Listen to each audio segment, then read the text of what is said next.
Buenos días nuevamente. El tema de cultura y seguridad no es... Más cerca de tu... Perdón. Más cerca de... Pero yo hablo fuerte. ¿Verdad, no? Claro, no necesito la distancia, inclusive si lo pongas a 1 metro se va a escuchar. Eso es cierto, me había olvidado. Claro. Ese pequeño detalle. Bueno, decía que el concepto de cultura y seguridad no es definitivamente y de lejos un patrimonio o algo que ha sido acometido por el uso de las radiaciones ionizantes. Así como la filosofía y el trabajo con radiaciones ionizantes ha servido como ejemplo para resolver muchos problemas de la industria convencional, en este caso de cultura y seguridad hay que reconocer que hay otras actividades propias, actividades humanas, que han desarrollado más la cultura y seguridad que en el trabajo con radiaciones ionizantes. Y ahí más bien es que se trata de rescatar esa experiencia. ¿Cuáles son, por señalar algunas, qué empresas o qué actividad humana es la que ha desarrollado muy grandemente esta filosofía de cultura y seguridad? La aviación civil, por ejemplo. Todos sabemos qué pasaría en un avión si es que hay problemas desde el punto de vista técnico o de operación o del piloto, estando a 10.000 metros de altura. Entonces, esto es toda una filosofía que vamos a ver ahora en la presentación y en las vistas, cómo ha ido evolucionando el enfoque de seguridad en el uso de las radiaciones ionizantes. El otro aspecto que quería señalar como introducción era lo que había dicho el doctor Mendoza. El doctor Mendoza pedía disculpas por mostrar unas imágenes que pueden ser chocantes y definitivamente, seguramente así lo son. Sin embargo, hoy día escuchaba en la radio, en Colombia, el accidente que ha ocurrido en un bus con niños, donde ha explosionado, porque se estaba llevando combustible y obviamente allí también no se aplicaba la cultura de seguridad. O sea que la cultura de seguridad es para aplicar a todas las actividades en general, a todas las actividades en general. Y en ese sentido, nosotros sí vamos a focalizar al uso de las radiaciones ionizantes, pero sí quería puntualizar de que esta filosofía de cultura de seguridad se aplica a todas las actividades en general, tanto laborales como convencionales. Ya el doctor Montoya, al aperturar esta sesión, habló de una situación particular que le había ocurrido del tipo convencional, no laboral, pero justamente el aspecto de seguridad entonces está inmerso en todas las actividades humanas. Y así como nos podíamos horrorizar del caso de esas vistas que pasaron, ¿cómo no nos vamos a horrorizar al ver que mueren niños en bus? ¿O cómo no nos podemos horrorizar cuando vemos que hay ómnibus que van a la sierra y se caen y mueren 30, 40 o 50 personas? Yo recuerdo que estando en Alemania ocurrió un accidente de esto de tránsito y yo no había escuchado la noticia, se me acerca un colega alemán y me dice: mi más sentido pésame. Yo decía: mi más sentido pésame, ¿por qué? Había escuchado en las noticias que se había desbarrancado un ómnibus y habían muerto 30 personas y para ellos les parecía un escándalo eso. Sin embargo, nosotros un poco como que ya no somos sensibles, como que ya nos parece natural, como que la muerte y el hecho de que ametrallan y le meten 100 balas a una persona, como que ya es algo que estamos empezando a aceptar. Y lo peor, la corrupción y la coimas. Es decir, estamos en un aspecto, y uno cuando dice, ¿y qué tiene que ver eso con la seguridad? Por supuesto que sí. Porque si uno no hace bien los procedimientos, si están establecidos los procedimientos, o si usa un dosímetro y no lo utiliza como debería ser, por ganar tiempo, por no tener que ir a desplazarse y llegar a tiempo, o que le insume un poco más de tiempo, evidentemente ahí hay acciones que ya se podría decir que no debería ser lo natural o lo aceptable. Se habló de los principios de seguridad, de protección radiológica: justificación, optimización y limitación de dosis. La cultura de seguridad es mucho más que eso. Y ahora lo vamos a ver. Se habló de seguridad tecnológica, de cómo nos protegemos de las radiaciones, pero también de la seguridad física. Y cultura de seguridad también es seguridad física. Por lo tanto, yo creo que en ese sentido, porque a veces cuando uno expone y pasa las vistas, no focaliza o no enfatiza esos aspectos, quería hacerlo desde un inicio. Ahora sí paso a presentar las vistas. Claro, yo, en vista de lo que se me había comentado, de que iba a ser básicamente empresas que están en el campo de la gammagrafía industrial, había puesto estas vistas, pero sabemos que las radiaciones ionizantes se utiliza pues en prácticamente todas las actividades humanas, sobre todo más en la parte médica, que lo comentaré ligeramente porque yo creo que el profesor Medina ya fue ampliamente, ha hablado sobre el aspecto de las dosis, pero creo que es interesante saber, ¿no?, algunos aspectos complementarios que lo vamos a visualizar ahora mostrando algunas imágenes. Entonces, si hablamos de seguridad, tenemos que acompañar la parte de riesgos. Hablar de seguridad es hablar de riesgos. Y evidentemente no hay actividad humana que no implica riesgo. Y actividad laboral que no implica riesgo, o díganme ustedes si hay alguna actividad laboral cuyo riesgo es cero. Simplemente que hay actividades que involucran mayores riesgos que otros. Y curiosamente, a nivel internacional, la Organización Internacional del Trabajo, la Organización Mundial de la Salud, hacen todo un ranking de ver cuáles son las actividades laborales más peligrosas y de mayor riesgo. Y el trabajo con radiaciones ionizantes está entre las actividades más seguras, pese a los accidentes que se han mostrado. ¿Por qué? Porque en forma relativa, los indicadores generalmente para identificar los riesgos está asociado al número de muertes producidas. Pero hay aspectos que pueden resultar visibles y chocantes, como la vista que hemos visto, pero hay otras partes que no es visible y que ahora lo vamos a ver, que pueden resultar inclusive hasta de mayor riesgo en el trabajo con radiaciones ionizantes. ¿Y cómo analizamos en el caso del trabajo con radiaciones ionizantes los riesgos? En base a las dosis de radiación. Ustedes se habrán visto que el doctor centró toda su exposición en gran parte a decir cuántas son las dosis que podían haber recibido las personas para los efectos determinísticos que se mostraron. Y entonces, en la parte de seguridad ya con radiaciones ionizantes, si nosotros vamos a la literatura en inglés, vamos a encontrar el safety y el security, entendiendo como el safety a la seguridad tecnológica, lo que habla de cómo nos protegemos, cómo nos cuidamos de las radiaciones ionizantes para reducir las dosis, ¿no?, en nuestra persona, en el público en general, en el ambiente. Mientras que la seguridad, el security, traducido en el español como seguridad física, tiene que ver con la protección del equipo que emite radiaciones ionizantes, sea un equipo, sea básicamente cualquier tipo de fuente emisora de radiaciones ionizantes. Entonces, esto que quede bien claro, y la seguridad es aplicado en forma general e integral. ¿Podemos desarrollar alguna actividad si es que no existen normas? ¿Si no existe un marco jurídico? Definitivamente no. Sería un caos. Como que definitivamente yo creo que hemos tenido relativamente suerte en el Perú, porque también es cierto decirlo, hay muchos casos que se conocen de accidentes, pero muchos casos de accidentes lo saben en el organismo y a nivel internacional que de repente no han sido denunciados y han ocurrido y nadie sabe qué pasó. Por suerte, ya el marco jurídico actual sí obliga a tener que reportar ese tipo de situaciones. Miren ustedes, la Junta de Control de Sustancias Radiactivas, ¿desde cuándo estamos usando sustancias radiactivas? Desde el año 1954. Al año siguiente cambió de nombre de Junta de Control de Energía Atómica, 1955, y es en el año 1975 que se crea el Instituto Peruano de Energía Nuclear. Y dentro de su creación dice el de promover justamente la tecnología nuclear. Pero ¿qué hay sobre normas específicas de protección y de seguridad radiológica? No había en forma específica una normativa.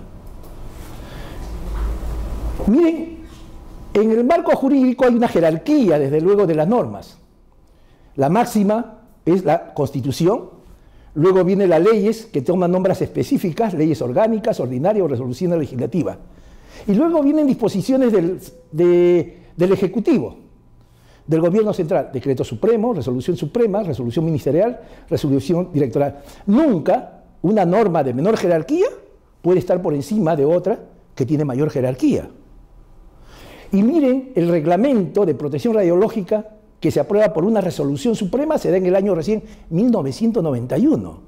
Es la primera norma específica sobre protección radiológica y sobre aspectos de seguridad. Y en el año 1997 se aprueba el reglamento de seguridad radiológica a través de un decreto supremo, en el año 1997. Ese era todo lo que teníamos. Pero por suerte, obviamente, ¿cuántas empresas estaban licenciadas? Muy pocas. Muy pocas seguían todas las directivas, no cumplían con tener una licencia ni una autorización, y menos seguir inclusive un programa de capacitación. A partir de... Entonces, eso permitió identificar la necesidad de centrar un marco jurídico importante. Y es en el año 2003 que yo creo que marca definitivamente un hecho histórico en nuestro país, trascendental, no solamente hasta el momento actual, sino va a trascender en el tiempo, en tanto se utilice radiaciones ionizantes, que se decide tener que promover la aprobación de un dispositivo legal con el mayor nivel jerárquico posible.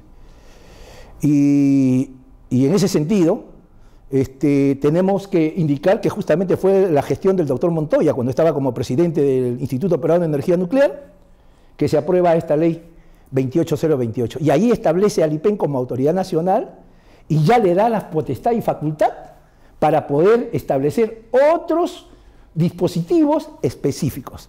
Y es así como se puede ya tener dispositivos específicos para gammagrafía industrial, para radiodiagnóstico, para radioterapia. Antes no era posible, en la medida de que no se tenía, desde el punto de vista del marco jurídico, esa potestad.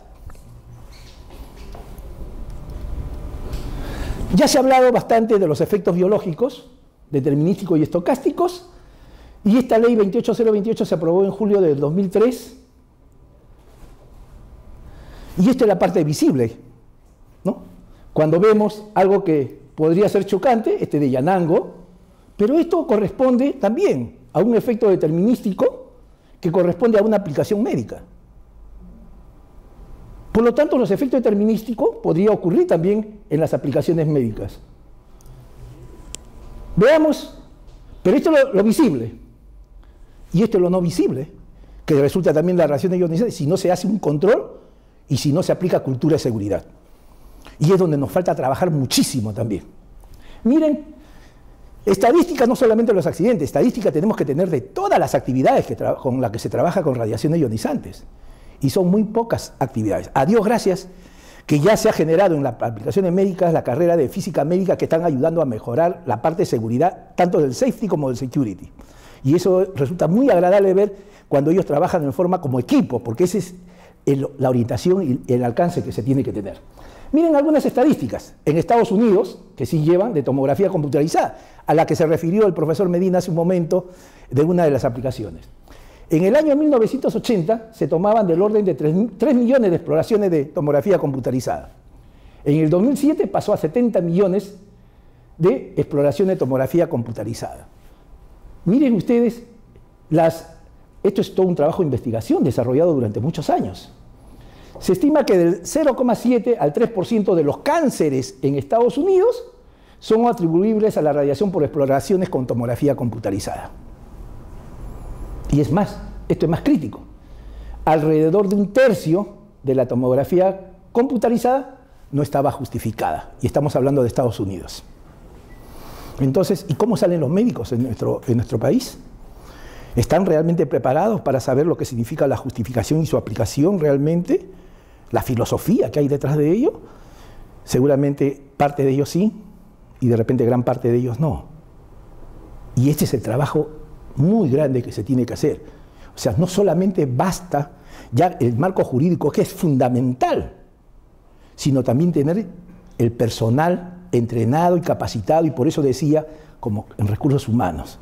No es solamente recursos humanos ver quién faltó o quién llegó tarde, sino también preparar cómo se puede preparar el programa de capacitación y entrenamiento para tener un personal con gran capacidad de respuesta técnica y sobre todo no simplemente adoptar medidas reactivas cuando ocurrió el accidente, sino preventivas, y hacia eso focaliza su atención la cultura de seguridad. Por lo tanto, no solamente cultura de seguridad significa hablar de accidentes, sino también de sobreexposiciones. Y con esto no quiere decir que no nos tomemos una tomografía computarizada. Lo que queremos es, aplicando los principios, que esté bien justificado. Es lo que justamente, por eso yo ya no quiero extenderme más, lo dijo bien claramente el profesor Medina, pero es importante y la única manera es haciendo seguimiento. Miren ustedes cómo estaba nuestro país, que hasta el 2003 ningún equipo de rayos X, a ningún equipo de rayos X del radiodiagnóstico se le había hecho un control de calidad. Esa es la realidad. Y cuando empezamos a implementar todo un programa del laboratorio secundario de calibraciones dosimétricas y también los equipos para hacer el control de calidad, del universo de 80 equipos, casi el 95% no cumplía con los requisitos y en algunos casos daba dosis 20, 30, 50 veces más que la necesaria con respecto a los niveles de referencia. Entonces, hay mucho trabajo que hacer en la parte de protección radiológica y seguridad, por eso a mí me encanta trabajar en este tema de cultura de seguridad, porque es allí donde yo creo que es la posibilidad realmente de reducir riesgos en forma concreta. Antes se pensaba que usando el dosímetro, yo ya estoy tranquilo porque uso el dosímetro. No, señor, que el dosímetro no le protege contra la radiación. El dosímetro, y si lo usa mal el dosímetro, de nada le sirve, está tirando la plata simplemente. En cambio, un control de calidad en equipo rayos X sí me permite reducir dosis en forma significativa y dosis colectiva. Entonces, entrando a seguridad, este es el concepto tradicional. Ocurrió un accidente, ¿quién tiene la culpa? Porque de eso vamos a hablar seguramente ahora cuando empecemos la parte del debate. Y de acuerdo a los antecedentes decía, el 70% de los sucesos en radiografía industrial se debe básicamente al factor humano, ¿no? El factor humano era el que prácticamente tenía la mayor responsabilidad de todos los accidentes o incidentes que ocurría en el trabajo.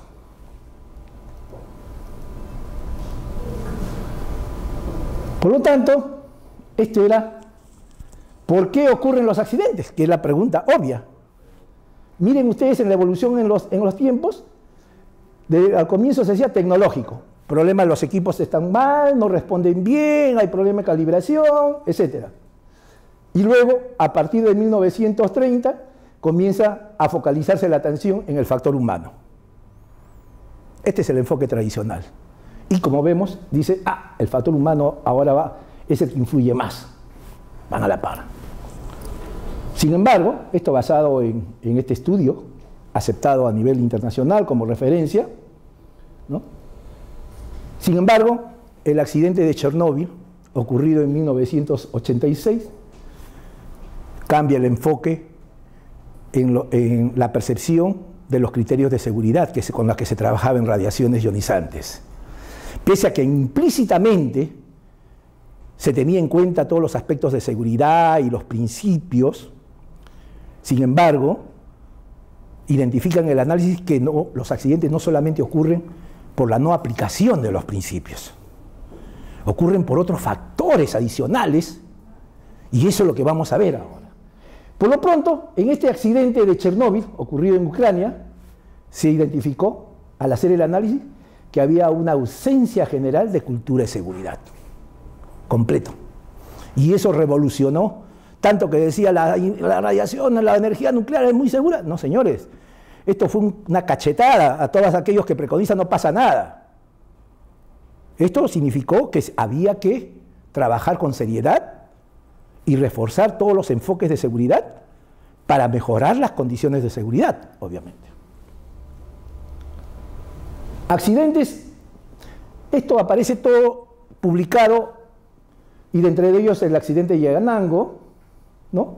Y otro accidente ocurrido importante en América, el de Brasil, de Goiânia, y hay otros, todo esto reporte del Organismo Internacional de Energía Atómica, para que vean, y esto es importante, la transparencia, porque eso es importante. Muchas veces cuando hay accidente se oculta, se tapa, se cubre, ¿no? Acá uno de los aspectos que tiene en cuenta el organismo es trabajar con transparencia. Y si es que hay accidentes tenemos que aprender, tienen que haber lecciones aprendidas para que no se repita. Lo peor sería, habiendo ocurrido accidente, volver a repetir nuevamente esos mismos accidentes. El accidente de Chernóbil que mencionaba hace un momento, 31 muertos, más de 1000 kilómetros cuadrados contaminados. El accidente de Goiânia, y ahí vamos a hablar luego sobre la parte de responsabilidades, que es interesante analizar cómo fue el enfoque que se tuvo en relación a este accidente, ocurrido en Brasil en 1986, 4 muertos, 112.000 personas monitoreadas, 249 personas contaminadas, 3.500 metros cúbicos de desecho radiactivo, y algo que después se adicionó a esto, el impacto psicológico. Hay personas que no sufrieron ninguna dosis de radiación, sin embargo psicológicamente fueron impactadas y hasta ahora siguen en tratamiento, ¿no? Entonces ese es el otro aspecto adicional que no aparece. ¿Por qué ocurrieron los accidentes? Acá está. ¿Qué fallos evidenciaron? O sea, ¿a qué conllevaron? ¿Por qué se produjeron estos accidentes? Primero, violación sistemática, persistente y consciente de las normas de seguridad que estaban establecidas. Insuficientes normas de vigilancia de parte de la gerencia para mantener una organización segura. Las organizaciones no eran seguras. No basta decir estamos trabajando bien, sino hay que demostrar que realmente lo esté haciendo así. Autocomplacencia injustificada de la gerencia con respecto a la seguridad de su organización. Como en 5 años o en 8 años no ha pasado accidentes, estamos muy bien. No va a pasar ningún accidente en nuestra organización. Autocomplacencia. Incapacidad de la gerencia para reconocer los síntomas de degradación de la organización segura. Es decir, el gerente no participa, o los directores, o las autoridades correspondientes no participan. No, ese es parte del operador, o del oficial. No, no señor. Si ustedes observan aquí, todo tiene que ver con la alta dirección, que es el que está en posibilidad realmente de implementar la cultura de seguridad. La cultura de seguridad puede, un operador, un oficial de protección puede tener la mejor intención de querer participar y promoverla. Pero si el director o la autoridad correspondiente de esa organización no está comprometida con ello, simple y llanamente no es posible implementarlo. En eso tenemos que ser realistas para no perder tiempo, porque ese es el gran problema. Todos terminamos engañados si es que no hay el compromiso, y lo primero para mejorar la seguridad es el compromiso que tiene que existir en todos los involucrados. Desconocimiento de la gerencia para llevar la organización no segura a una organización segura, es decir, identificando que habían o identificado a veces problemas y cosas que hay que corregir. No, eso lo veremos mañana, o lo veremos dentro de una semana, o lo veremos dentro de un mes. Baja cultura y compromiso con la seguridad. Y esto ya no tiene que ver con el operador necesariamente. Él puede haber participado, pero evidentemente es algo más. Por lo tanto, según esta evolución de los aspectos de seguridad, hay causas menos visibles que son las que justamente conllevan finalmente a la situación de accidente. Ese es el punto. Y estas nuevas causas están asociadas a fallos en los ambientes organizativos, y la organización no lo hace un operador, la organización no lo hace un oficial de radioprotección, la organización lo hace la alta dirección, la que dicta las políticas a seguir, la que hace el seguimiento y dicta claramente, ¿no?, cuál es el derrotero, el norte que se tiene que seguir en todos estos aspectos de seguridad radiológica. Por lo tanto, el concepto, pues, antiguo de que el factor humano y los tecnológicos eran los responsables de las fallas, ha cambiado con nuevos paradigmas. Nuevos paradigmas, dice, los accidentes rara vez son el resultado de fallas únicas de equipo o errores humanos, sino que existen otras fallas de la organización que van creando las condiciones para que ocurra el accidente. Y esto es lo que tenemos ahora en el tiempo moderno, en general, el enfoque de seguridad. Los tecnológicos que habíamos mostrado, ya a partir del año 1985, después que ocurre el accidente de Chernóbil, justamente, y al identificar que no había implementado cultura de seguridad, ven que el problema estaba focalizado en gran parte en los aspectos organizacionales y de alta dirección.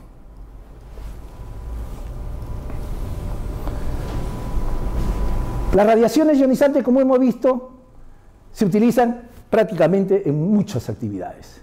Y acá tenemos lo que se llama el usuario, ¿no? O el usuario final, como en algunas veces, dependiendo de quién sea ahí el actor, pero tenemos una serie de eslabones que tienen que proteger contra la parte de seguridad, o sea, para implementar la filosofía de seguridad. Pero pudiera ser que en ese trabajo se vayan identificando que hay condiciones inseguras y se va dejando pasar. O que hayan actos inseguros. No se toman las medidas correspondientes desde el punto de vista de seguridad física, ¿no? No, ¿para qué le vamos a poner ese candado? No va a demorar en retirar la fuente, así que dejemos... Y eso conlleva justamente después a situación de accidentes. Incidentes no analizados. O sea, no basta decir no ocurre accidente, sino hay que ver los escenarios y qué potenciales situaciones accidentales podrían ocurrir. No existen procedimientos o estos son deficientes y que lleven a a cortocircuitos dentro del sistema. No hay liderazgo y compromiso. Esto es algo que particularmente observo y que es clamoroso. En una organización donde no hay liderazgo, las posibilidades de avanzar se ven muy, muy disminuidas realmente, ¿no? Y es obviamente que el liderazgo está asociado a la parte de la conducción y de la dirección. No hay plata, no hay financiamiento, ¿no? No hay recursos. ¿Cómo podemos implementar sistemas de seguridad si no dan lo mínimo básico en cuanto a equipamiento, en cuanto a capacitación? Como se ha demostrado en los accidentes ocurridos, en el caso de Goiânia, por ejemplo, solamente en la parte de resarcir de la situación de accidentes, son más de 100 millones de dólares. Fuera de lo que ha significado en el tiempo todavía el tratamiento. Es decir, en algunos casos de accidentes simulados son miles de millones de dólares de ocurrir el accidente. Entonces, hacer y dar los recursos para seguridad, obviamente que es parte de una inversión, no es un gasto, simple y llanamente. ¿Y a qué conlleva todo esto? Obviamente, a una situación de accidente.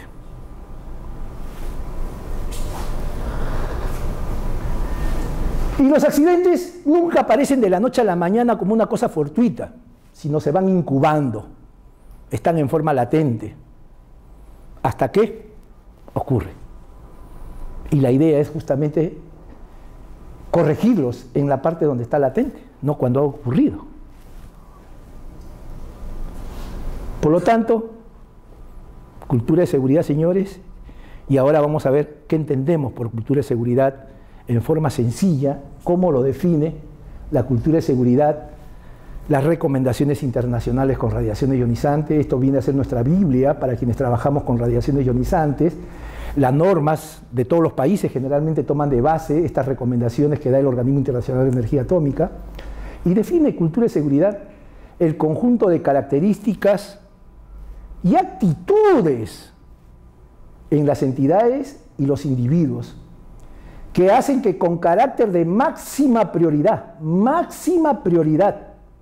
las cuestiones de protección y seguridad reciban la atención que requiere su importancia. ¿De qué nos sirve hablar mucho de seguridad si no actuamos en concordancia a darle realmente la prioridad? Si es que con nuestras actitudes no colaboramos, no contribuimos a mejorar con estas condiciones. Yo estoy escribiendo un artículo donde digo que seguramente se gastan muchas palabras y se insume mucho tiempo hablando de seguridad si es que no se implementa ninguna medida, porque todo eso se convierte en retórica. Y la seguridad no es retórica, señores. La seguridad es pasar a acciones concretas para mejorar estas condiciones de seguridad. Y desde el punto de vista del security, que es la seguridad física, también en una publicación del organismo indica que cultura de seguridad, las características de la cultura de seguridad están dadas por las creencias, actitudes, nuevamente, comportamiento y sistema de manejo cuya combinación de todo ello, combinación apropiada, conduce a una seguridad efectiva. Es decir, dicho de una manera, dicha de otra manera o de varias maneras.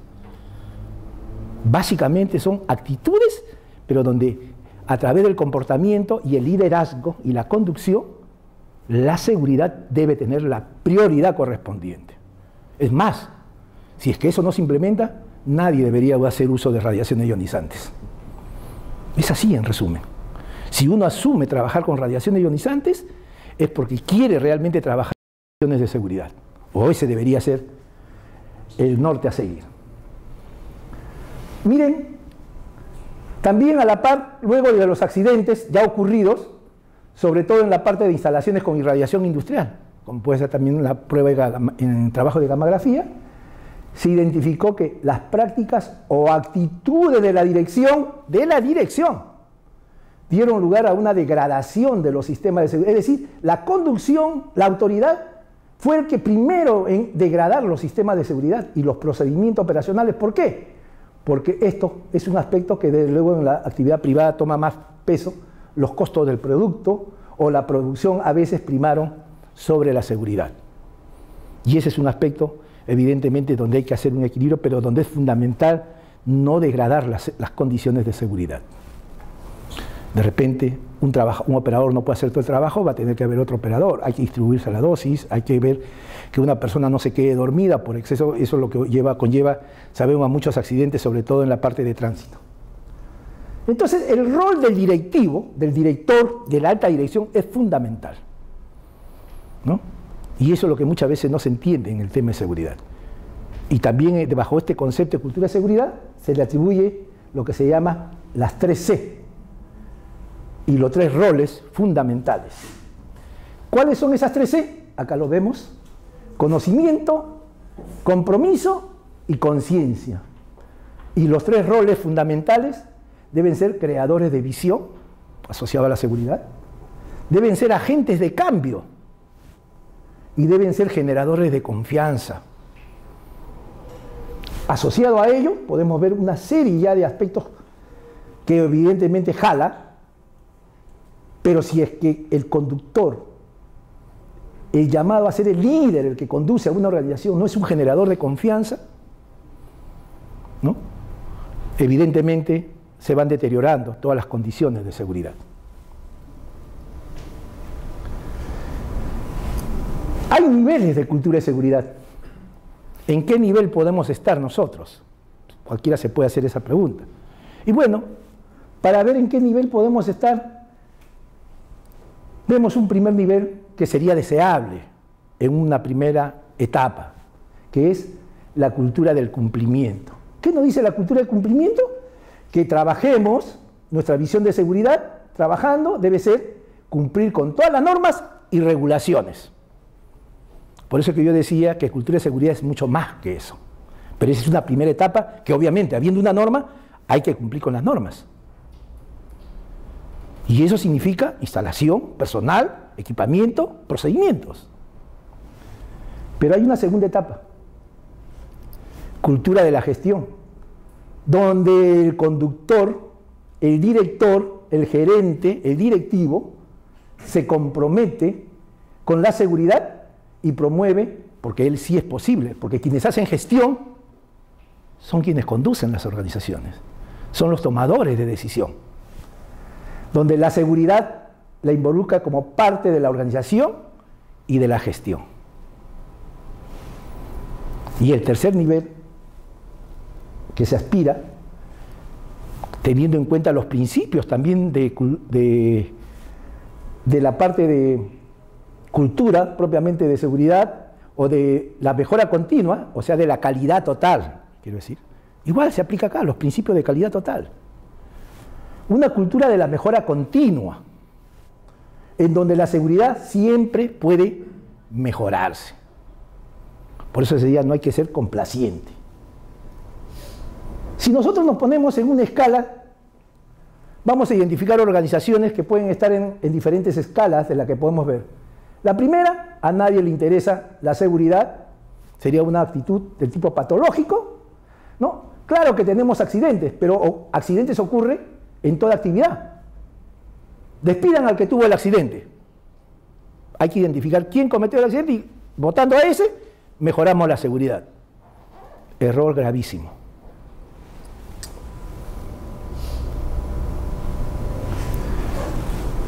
Un nivel del tipo reactivo, la seguridad nos preocupa cuando ocurre recién un accidente o un incidente.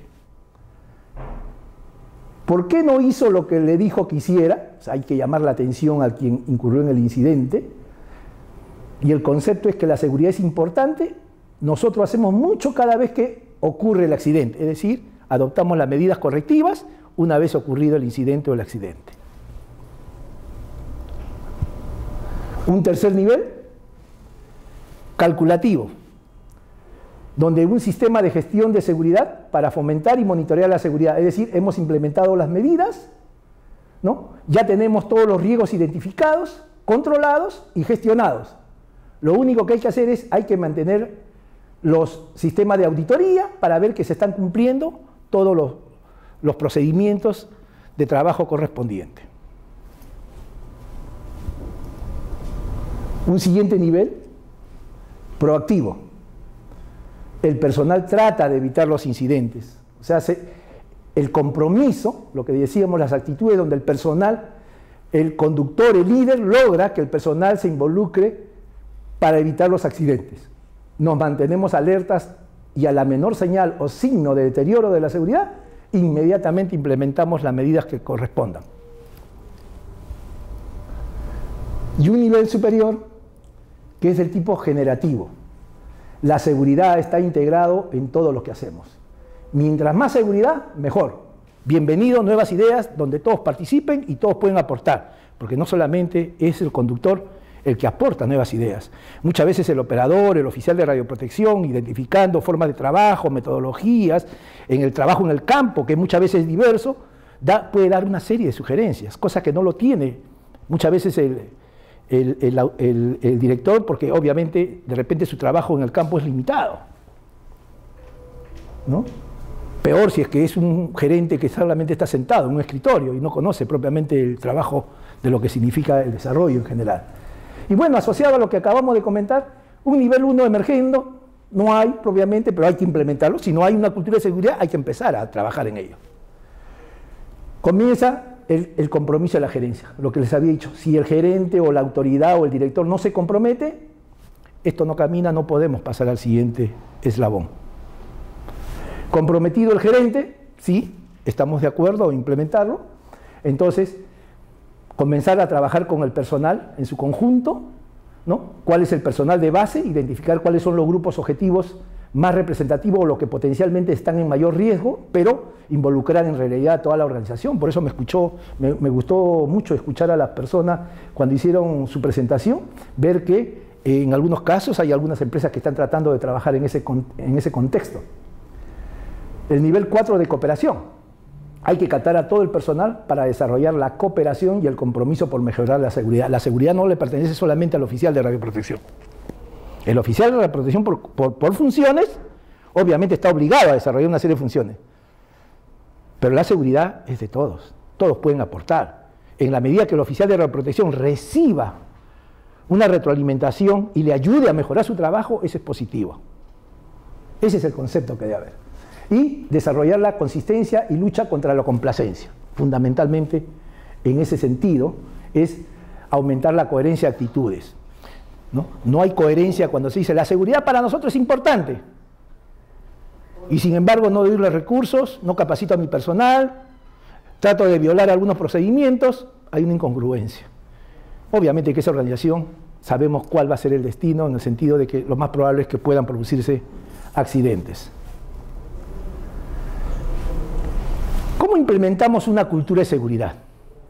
Acá están los 10 principios que sustentan la cultura de seguridad.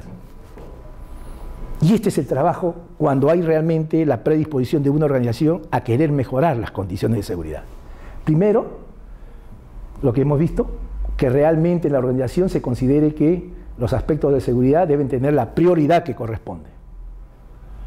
La alta gerencia, el director, el gerente, asuma el compromiso de mejorar las condiciones de seguridad. Identificar y dar solución oportuna a problemas que rápidamente se puede identificar. El enfoque permanente, hacer un análisis de riesgos, ¿no? Para los diferentes escenarios y tipos de trabajo que se desarrolla. La responsabilidad e involucramiento que deba tener todas las personas de la organización. Una comunicación efectiva, ¿no? Para mí es sorprendente muchas veces en algunos centros de trabajo, diferentes prácticas con radiación ionizante, ¿no? Donde ni siquiera se hablan o simplemente se dicen buenos días o buenas tardes y chao. No hablan absolutamente nada de coordinar qué pasó, cómo está el trabajo, que por aquí, que por allá, sino ni siquiera hacen reuniones y menos tienen su dosímetro y ni siquiera saben cuánto es la dosis que está recibiendo. ¿Cómo va la evolución de su dosímetro? ¿De qué me sirve tener un dosímetro si es que no sé cómo está yendo mi dosis y cómo compararlo con los niveles de dosis que se reciben en ese tipo de práctica? Cultura justa.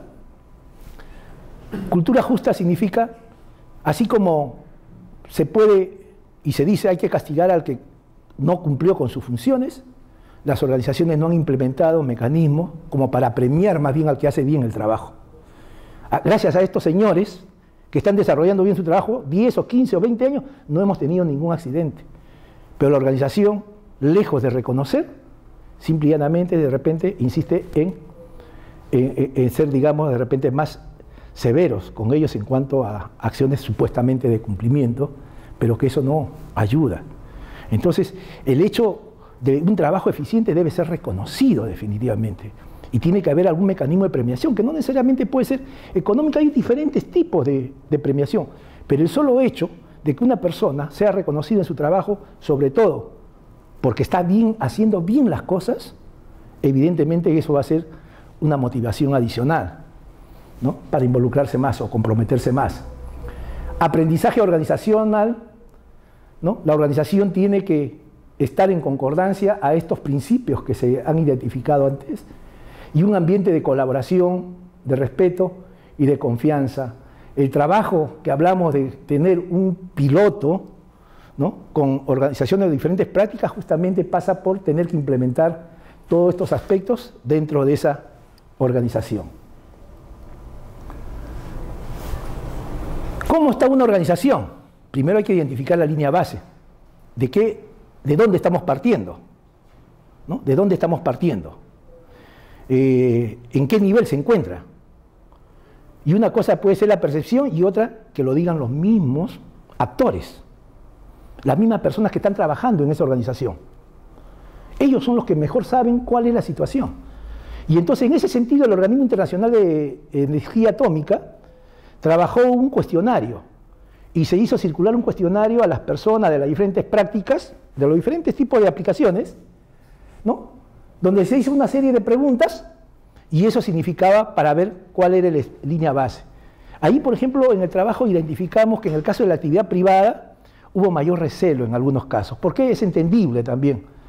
Porque, quieras o no, por más que esto fue manejado muy reservadamente, hay el temor de que si es que digo algo que pese a que se da en la empresa, puede ser que pierda el trabajo. Y entonces ese temor, por eso digo, es el conductor de esa organización el único que puede realmente, en forma transparente, promover la mejora de la seguridad, ¿no? Porque aparentemente yo puedo estar encubriendo algo, pero eso puede deteriorar más bien y conllevar a situaciones mucho más complicadas. Por ejemplo, ¿qué nos decía este cuestionario? Comprendía 11 segmentos. Difusión y comprensión. ¿Hay difusión y comprensión de la cultura de seguridad? ¿Hay estrategias o programas de fomento y desarrollo de cultura de seguridad?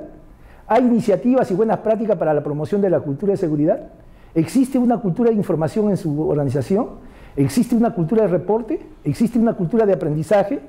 ¿Existe una cultura justa? ¿Hay acciones con los directivos de la entidad? ¿Actúan en forma justa, honesta, comprometidos con la seguridad? ¿Existe una cultura de seguridad a través de la capacitación? ¿Cómo se da la capacitación, la actualización? ¿Existen indicadores de cultura de seguridad en su organización?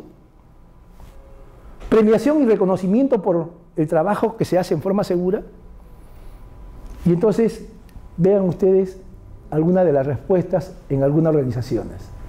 Por ejemplo, en esta, ¿se realiza en la entidad actividades para la difusión, debate sobre la cultura de seguridad radiológica? Una organización me dijo, no, 100%. En otra, un 60% sí, un 40% no. Veamos esta otra, cultura del reporte.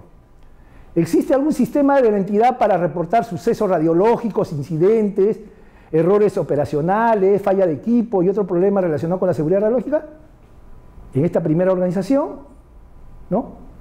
Compartido, 80 sí, 20 no, y acá 75% sí, 25% no. Entonces, de todos los que hemos visto, de las preguntas, comienzan a identificarse cuáles son los puntos, digamos, donde se tiene que trabajar más, con el fin de poder implementar todos estos principios.